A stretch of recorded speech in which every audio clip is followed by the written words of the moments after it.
2026 жыл байлардың жаны шырылдайтын жыл. Байлар дегенде сол 5-10 миллион айына табатын, 10, 20, 30, 50 миллионға дейін табатын адамдар соңғы бір жылда бір 15-20 шақты бірнеше дүкені бар, бірнеше аптекасы бар, бірнеше қонақ үйі бар, бірнеше сондай мектебі бар, балабақшасы бар. Енді машина, үй, квартирадан проблема жоқ адамдар келді. Бір 17 ма, 18, 20-ға жуық адам келді. Барлығында не ішем, не жейм, не кием деген проблема жоқ. Көп адам ойлайды, менде ақша бар болса, менде ешқандай проблема болмайды деп. Көбіне миллионға дейін таппайтын адамдар солай ойлайды. Менде барлығы жетіп тұрса, менде жаным тыныш болады деп ойлайды да. Бірақ ол кісілердің барлығында 400-500 миллионға, тіпті кейбіреулерінде миллиард теңгеге дейін капитал бар. Яғни жиған терген байлығы бар миллиард теңгеге дейін.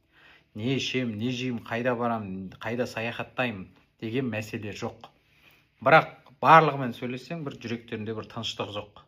Ана жиған тергеннен бір айырылып қалатын сияқты бір қорқыныш бар. Жинауын жинап алады екен да біздің қазақтар. Сосын тағы қорқады екен, енді осыдан айырылып қалмайын ба деп.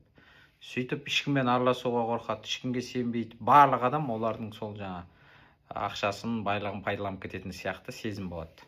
Сондықтан ондай адамдардың жанын емдеу керек. Неге олардың жаны тыныш емес? Себебі оларда рухани білім жоқ. Мына әлемнің квант әлем деген болады да, сол квант әлемнің ережелерін түсінбейді. Квант әлемнің ережелерін түсінгенде ол барлығын жеңіл қабылдап, өмірі жеңіл болушы еді. Қанша ақша бар, жоқ, ол ештеңеден уайымдамай, жаны тыныш болып, бақытты өмір сүрер еді. Бірақ олар не істейді? Жанын емдеуге, сол жаны тыныш болу үшін қандай білім алу керек, кімге бару керек, қалай оны емдеу керек, оны түсінбейді. Егер сізде ақша жағынан проблема жоқ, не ішем, не жейм, не кием деген мәселе жоқ, барлығы жетіп тұр, артығымен жаңағы 100 жылға жететін, жет ұрпағыңызға жететін, немесе балаңызға, немереңізге жететін байлығыңыз бар, бірақ жаныңыз тыныш болмай жүрсе, келу керек міндетті түрде. Кейбір адамдардың бірақ кездесуде шешіп тастауға болады мәселесін. Бірақ кездесеміз болды, 2 сағатта шешіледі. Ал ары кетсе, сол 1-2 айдың ішінде мәселе шешіледі. Сондықтан жандарыңыз тыныш болып кірем десеңіздер, 30-40 күн уақыт бар, 26 жылға дейін үлгеріп қалыңыздар.